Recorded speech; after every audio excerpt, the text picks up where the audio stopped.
Орон сууцны үн тэнгэр татсан энэ үед чих баяссан сайхан мэдээ дуулдаад байна.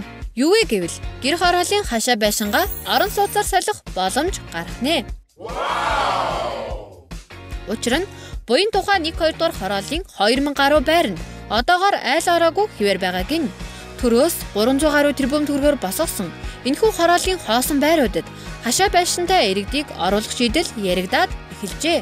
Барилга хот байгуулалтын сайд мөнх баяр энэ талаар буян тухай 2 дугаар хорооллын үлдэгдэл 3 өрөө орон сууцыг солилцооны хэлбэрээр буюу хашаа байшингаар сольж борлуулах бодолтой байна гэж ярьсан байна.